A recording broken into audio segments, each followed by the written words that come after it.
I would bet my house. Listen, we were 31,751 votes. My personal house. Yeah. Don't tell my wife, but I would bet it. Listen, do you want to retire Nancy Pelosi? Hell yeah. Do you want to end the socialism in this country? Win the House, 5 seats, the closest. This is the smallest majority the Democrats have had in 100 years. We could do it. Jim Banks, by the way, both of you have great scores with the American Conservative Union. You have been a great champion up there in the House. His is probably even higher than mine. Yeah, it's a tinge. It's a tinge. I was trying to be so careful. It's a tinge higher. By the way, a lot of these people we've had on the stage, Mike Pompeo had an outstanding record in the House of Representatives. Ron DeSantis, someone I call now America's governor.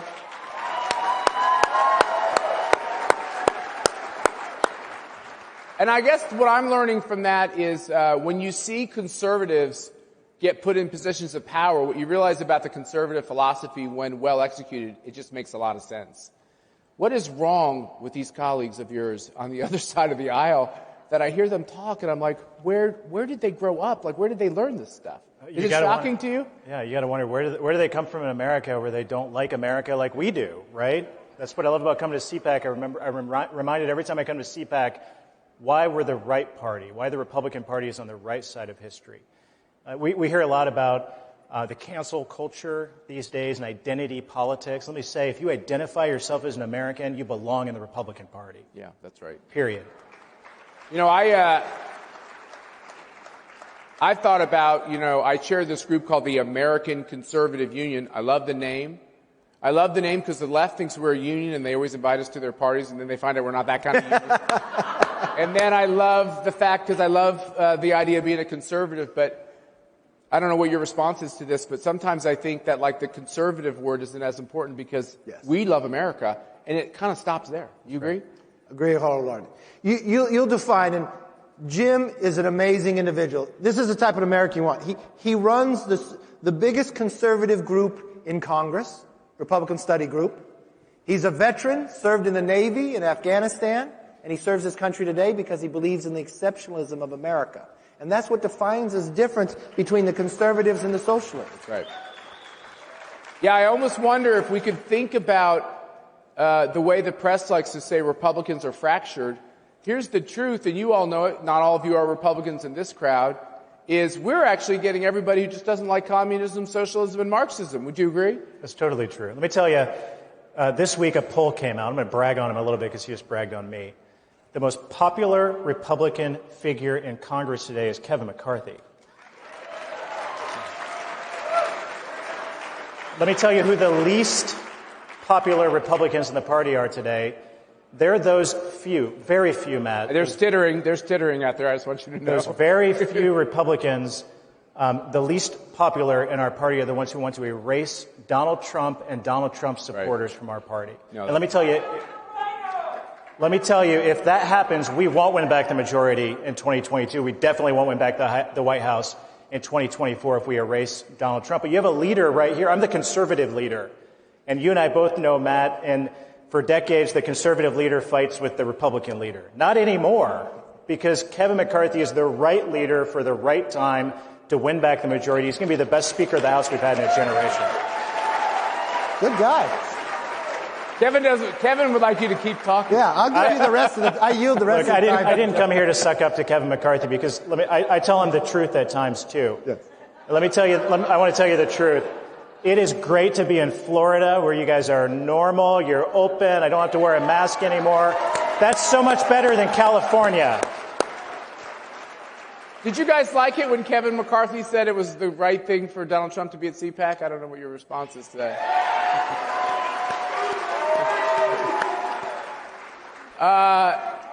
And we're getting closer. The other thing we were just talking about backstage is, and we talked about this with Ambassador Lighthizer and with Senator, oh my God, it's escaping me. The new senator from Tennessee. Come on, help me. Bill Hagerty, a great man. Oh, I got a lot on my mind, folks. There's a lot going on. What we were talking about is the fact that this new Republican Party, this new coalition is what I really call it, We're the ones focused on the working man and woman, the forgotten men and women. Corporate America is so woke, and we're focused on the actual workers. That's exactly true. There's a new poll that came out, and it literally says the Republican Party grew with the blue-collar worker because it was a forgotten man and woman that Donald Trump listened to the voice that no one else would listen to. And we're never going to forget those people. And that's what we're focused on. Look what happened this morning at 2 a.m. Nancy Pelosi put about a $2 trillion bill in. There was a vote on the floor. She put a tunnel in Silicon Valley that has nothing to do with COVID into the bill. We wanted to take that money and give it to the kids to get them back in school. It's an easy discussion, right? We want people back to work, back to school, back to health. Pelosi wants to put more tunnels, more waste, and the Democrats voted for it. It's a clear place. Who's standing for the American public and who's standing for corporations? It's the Republican Party today, and it's what we're going to be tomorrow and in the future, and that's why America is going to be stronger, because we'll put America first. That's right. Yeah, Matt, that's exactly true. Donald Trump taught us many things. More than anything else, he made the Republican Party the party of the working class for the first time since Reagan. He changed the political paradigm. The Democrat Party today is the party of multinational corporations, of big business, of Wall Street, of Silicon Valley. China. And they're the pro-China party, putting American workers last for the interests of our greatest adversary and Wall Street interest ahead of the interest of working class, working men and women in this country. I grew up, my dad is a retired factory worker. He made axles all of his life.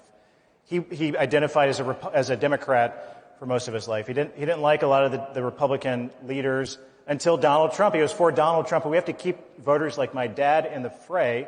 And under Kevin McCarthy's leadership, under my leadership, we're going to continue to be the party of the working class for a long time to come. That's right. There's something really true out there. I don't care if you're conservative, liberal, or what else.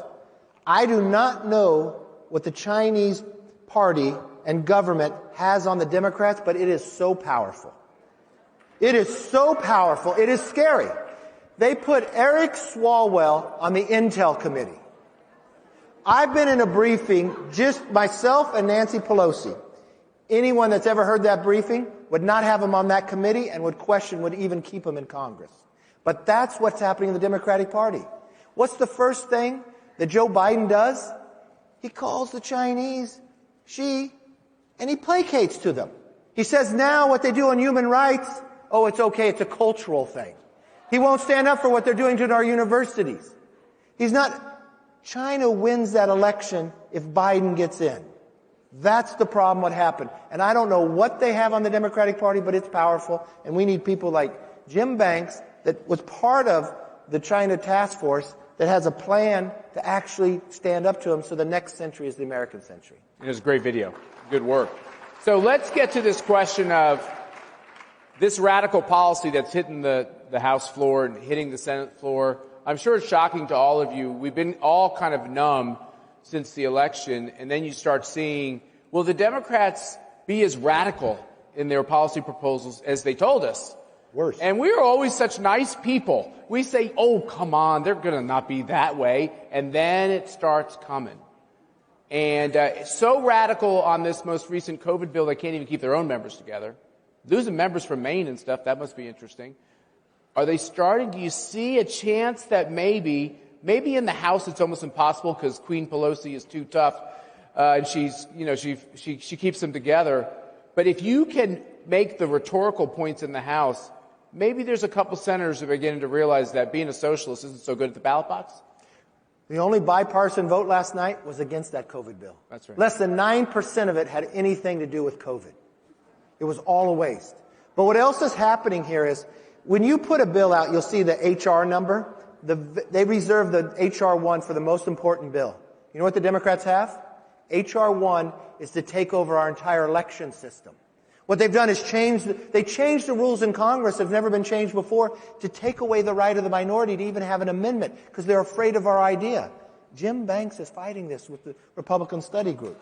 You're the very first one that came out against that election. And we have a bill. The Republican Study Committee introduced a bill, the Save Democracy Act. I hope you'll take a look at it. almost half of the American people today don't trust our elections after the fiasco for good reason that happened in November.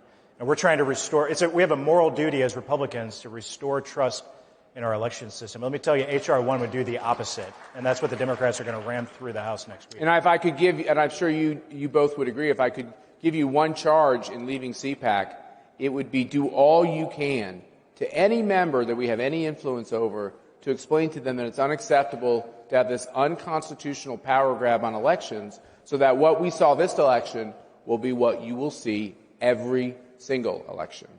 And we have to fight it. Now, in order to fight it, we got to pick up more seats. We started talking about politics. Let's end this conversation by talking about politics.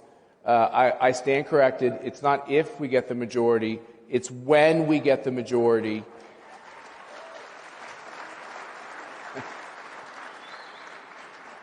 Tell us your blueprint for getting that done. Listen, we're going to continue to do exactly what we did in the last election.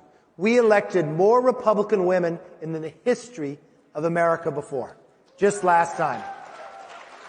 We're going to continue to build in every other district. But if you look at history, there's only 5 seats to win the majority. Next election, we have redistricting, where we do a census every 10 years. They redraw all the lines. You know who loses seats? All these left-running governors, California, Illinois, New York. You know who gains? 2 seats in Florida, 3 in Texas.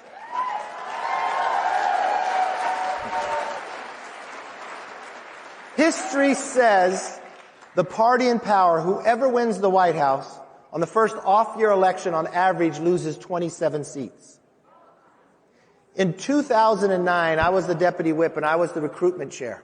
It was taking us 40 seats to be able to win the majority. Nobody believed we could. You know what happened that election? We beat 63 Democrats. So let's not settle for 27. Let's double that number and make sure we have it for the next 10 years. Well, I think we should give a warm CPAC welcome to those champions in the House of Representatives who are fighting the socialist agenda. We appreciate what you're doing, Mr. Leader, Mr. Chairman. Keep up the great work, and thanks for being at CPAC. Thank you all very much.